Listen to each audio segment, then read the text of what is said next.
এই কাকা নেন কোনটা কোন না রে আওয়াজ করিচ্ছে পয়সা শুনো তানিয়া, চিন্তার কোনো কারণ নেই।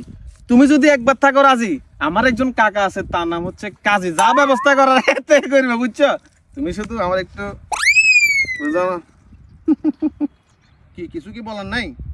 আর কি এখন এত শরম লাগে? না যেটা ভালো মনে করে এটা কেন? তো স্বাস্থ্য ভাই তোরে এর আগে অন্তত 100 বার হচ্ছে কইছি বাতিজা তোর স্বাস্থ্য ভাইয়ের খাইছলত খারাপ, তোর স্বাস্থ্য ভাইয়ের খাইছলত খারাপ, তুই কোনোভাবে বিশ্বাস করস না। তুই আরে কি কইছস কাকা আর স্বাস্থ্য ভাই এরকম কাজ করতে পারে না, কাকা আর স্বাস্থ্য ভাই তো কোনো মাইন্যার লগে কথা কইতেও দেন আর মাইন্যা বাতিজা তুই আজ জায়গা তোর কেনা খাওয়া করাই চিন্তা করছে তোর মাইন্যারা যদি কোনো গিয়া হলা যদি এভাবে গায়ে টাচ করে এভাবে যদি ধরে তুই সহ্য করতে পারবি? ওরা কত কষ্ট কত কাইসিস করে আমি নিজের মানুষ করছি, আর কি মানুষ করছি এগুলো দেখবে লাই। তুই তো স্বাস্থ্য বাইরে ডাক দিবি, নাইলে কিন্তু আয় অবস্থা খারাপ করে যাবো বাতিজা। আচ্ছা কাকা আয়ানের কাছে ছোট্ট করে গিয়ে প্রশ্ন করতাম চাই, কি প্রশ্ন? আন্নের মাইয়ারে কি আস্তে ভাই গতন জোর করে লই আইছে না জোর করে লই আইছে নি? আন্নের কাছে এই প্রশ্নের উত্তর নেই। আন্নের কাছে ন আঙ্গো এই সমাজে, এই পরিবারে, এই রাষ্ট্রে, এই দেশে কোন মেয়ের বাপে এই প্রশ্নের উত্তর দিতে হইতো না। কাকা আপনি কইতেছেন যে কি স্বাস্থ্য ভাই দোষ, স্বাস্থ্য ভাই আমাদের মাইয়ের লগে এটা করে সেটা করে। আমাদের মেয়ে যদি ঠিক থাকে, আমাদের মাইয়ের হাতে যদি আমাদের ফোনটা ধরাই না দিতেন, আমাদের মাইয়ারে যদি আপনি আশকারা না দিতেন, আমাদের মাইয়া কখনো ঠিক দুপুর গিয়া স্বাস্থ্য ভাইয়ের লোক এখানে আসি বসে বসে কথা কইতে না। তাই আমাদের মাইয়ের পর্যাপ্ত পরিমাণ বয়স হয়েছে, ইন্টার শেষ করে গেলেছে, বিয়ের উপযোগী। আমাদের মাইয়ারে বিয়ে দেন না, বিয়ে কিনলে দেন না।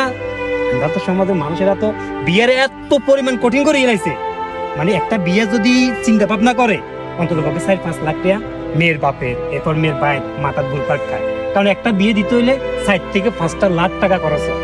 এগুলা চিন্তা বিয়ে দেয় না, এই কারণে মেয়েরা ছেলেরা বিভিন্ন খারাপ অকারেন্সে লিপ্ত হয়ে যায়। কাকা ইয়ে নাই আন্দের মাঝে দোষ দিয়েন না, ইয়ে আয় দোষ দিয়ে আন্দের। আন্দের যদি সঠিক গাইডলাইন দিতেন, আন্দের যদি আন্দের মাইয়ার যে কি করে, কোথায় যায়, কি চাহিদা নাই, এগুলা যদি খেয়াল রাখতেন, আন্দের মাইয়া কখনো এই খারাপ কাজে লিপ্ত হইতো না। আন্দের দোষ দেন ইয়া আস্বাস্থ্য ভাই। আচ্ছা কাকা ধরে নিজে আস্বাস্থ্য ভাই ন পাশের গ্রামে গিয়া হলা, পাশের গ্রামের ন আগে ফেনী জেলার গিয়া হলা, ফেনী জেলার ন বাইরের একটা জেলার গিয়া হলা, তারপর আমরা কখনো এগুলার দোষ দিতে লাগতেন না। কারণ আজ যতটুকু জানি সম্পূর্ণ এটা আমাদের মাইয়ার দোষ।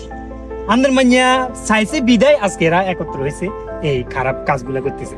আপনি মেরে ঠিক করিলেন কাকা। আচ্ছা বাতিজা যাক হন, যেহেতু তো স্বাস্থ্য ভাইয়ের লগে একটা সম্পর্কের ভিতর জড়াই গেছে, আই তো চাচার লগে কথা কমো, তো চাচার লগে কথা কই যদি বিয়ের ব্যবস্থা করা যায়, বিয়ের ব্যবস্থা করতে হবে, সেটা তো আর উপায় নাই। তুইও তো স্বাস্থ্য ভাইরে বুঝাইস, নাইলে ফট করে হয়তো আবার ফল্টি মারে দিব। স্বাস্থ্য ভাই